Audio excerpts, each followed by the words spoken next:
I'm glad to have this opportunity to talk about a couple of what I think are two of our most successful projects on the University of Wisconsin-Platteville, and projects that I think could serve for models for other comprehensive universities in the state. We built 2 residence halls over the course of 3.5 years total, I think, maybe a little less than that. My sister institutions who wanted residence halls beginning about that same time frame are still waiting for them to be completed. Upon my arrival in July of 2010, the first community groups that came to see me were individuals worried about our growth filling all of the housing in the city. Then I discovered that even though we had a requirement for students to live on campus their freshman and sophomore years, we didn't have enough space for those students on campus. We really wanted our freshmen and sophomores to have a pretty thorough immersion, caused at least in part by living and not just learning on campus. Once I was convinced that it would be a good thing to add to our residence halls to allow for more students to live on campus, I started asking questions. I was new to Wisconsin about how you went about doing that and how long it would take, because it seemed to me that the need was immediate. It wasn't something we could plan for over 5 or 7 years. So when we first began talking to system and state agencies, it became clear that that process could take maybe as little as 3, but was likely to take 5 to 7 years before the halls could get built. So then we began investigating other options. And there were a couple of models where they had been developed through a public-private partnership. This is pretty much a national trend in student housing. And then we looked at some models within the state and decided that, okay, we could develop such a model for us. We could do it with a real estate foundation and partnership with a contractor or a builder, and actually get it done in 2 years or less.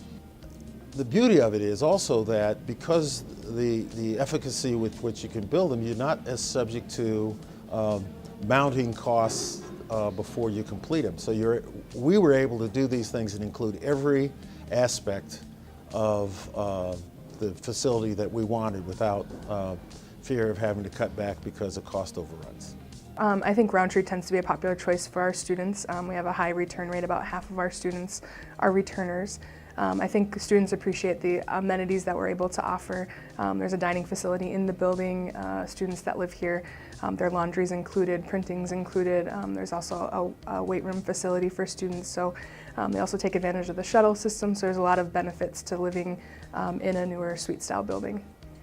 So last year I lived in a traditional Hall Dobson, and now being in Rountree, it's suite style, so it's completely different. So the leadership learning living community, we tend to get a lot of outgoing students because they want to be leaders, and we get them involved in campus by doing programs on our wing to try to excel them to do more. They have a class together both semesters, and they tend to really enjoy the class because they learn more in that class than they seem to have with other people in the Intro to College Life class. Bridgeway Commons is one of our co-ed residence halls. It houses about 400 of our students, and we have 16 staff members, and then myself as a professional staff member for the building. One of the cool features about Bridgeway is the fact that we have a large space that is available for the public every day from about 7 a.m. to 8 p.m. We're open for anyone and everyone to come and visit, whether they want to eat at stations downstairs, get a Jamba Juice, or hang out in one of our very cool common areas. We have the availability to do reservations as well for folks if they want to have an event, do a club meeting, bring in their Greek organization, whatever they need to have some space for. One of our awesome things that we do at Bridgeway is we have an interest community. Our interest community focuses on healthy living. So everything from relationships and having positive, good, healthy, wholesome relationships to watching how much you eat and what you eat and doing exercise. We also do things around being educated on drinking and alcohol and drugs, but also focusing on the other aspects of you as a human being, from occupational and mental wellness to physical wellness. I'm going to show you some sustainability features here in Bridgeway Commons. And the first one, that's probably the best example of sustainability ever, is our plates. Here in Bridgeway Commons, we're trayless, which means we don't have trays. And the cool thing about that is it's a really simple solution to complex problems. Basically, by not allowing people to have trays, they don't take as much food. They only take what can fit on a plate, and they can go back for seconds if they want more. But what happens then is we cut down on food waste, which is good for the university's financial bottom line, which then is good for the students because it makes education more affordable.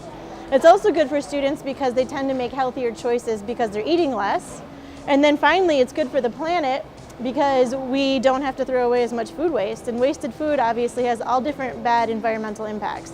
So trayless is the perfect example of sustainability, and it's happening right here in Bridgeway Commons.